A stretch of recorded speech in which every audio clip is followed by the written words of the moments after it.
Beleza, vamos mergulhar direto nessa análise histórica de hoje. O dia 25 de fevereiro de 1960 é, sem dúvida, uma data que ficou marcada para sempre na história da aviação. A gente está falando do momento em que o céu do Rio de Janeiro, bem em cima daquela Baía de Guanabara maravilhosa, virou palco de uma tragédia absoluta. Foi uma colisão no ar que, além de chocar o mundo inteiro pela perda de vidas, acabou dando início a um debate diplomático e técnico que reverbera até hoje. Então a ideia aqui é desconstruir exatamente o que rolou naquela tarde, claro, nos baseando estritamente nos registros históricos. E para a gente se organizar direitinho, nossa rota vai ser a seguinte. Primeiro, o contexto da tragédia. Depois, os dois voos diferentes. Em terceiro, a colisão na Bahia. Seguindo para vítimas e sobreviventes e, por fim, as causas em disputa. Número 1. Contexto da tragédia. Para entender o peso do que aconteceu, a gente precisa olhar primeiro para o calendário. Não era uma quinta-feira qualquer no Rio de Janeiro. Muito pelo contrário, o então presidente dos Estados Unidos, Dwight D. Eisenhower, estava na cidade para uma visita diplomática de altíssimo nível. Imaginem só o esquema de segurança, a loucura da coordenação logística e todos os holofotes do mundo virados para a capital federal do Brasil na época. O clima era de festa e diplomacia pura.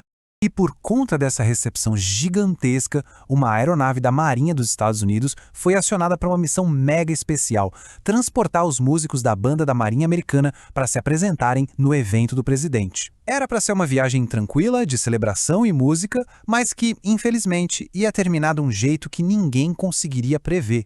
O que nos leva ao ponto 2. Os dois voos diferentes.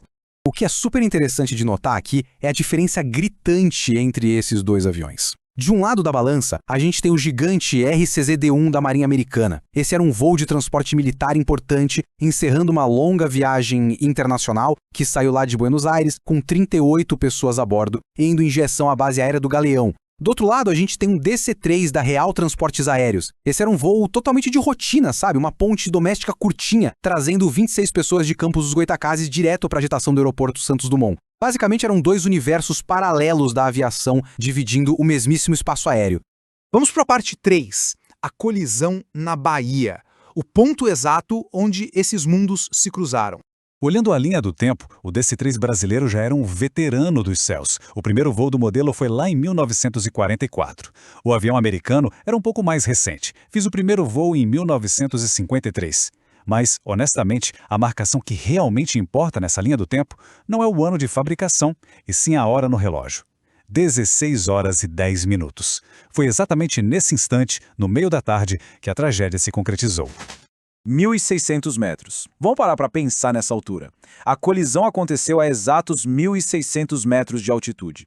A gente está falando de um ponto no céu coladinho num dos lugares mais icônicos do mundo, o Pão de Açúcar. A essa altura, o impacto foi tão brutal que resultou na destruição mútua e imediata, jogando as duas aeronaves direto para as águas da Baía de Guanabara logo abaixo. Agora a gente entra no ponto 4, vítimas e sobreviventes. O custo humano incalculável desse desastre. Uma queda livre de 1.600 metros. Não tem como enfeitar, deixou pouquíssimas chances de resgate. Das 64 pessoas envolvidas no acidente, a imensa maioria não resistiu. O saldo foi devastador, 61 mortos. Considerando as circunstâncias do impacto, o fato de apenas 3 pessoas terem sobrevivido é quase um milagre. E a história fica ainda mais sombria quando a gente quebra esses números.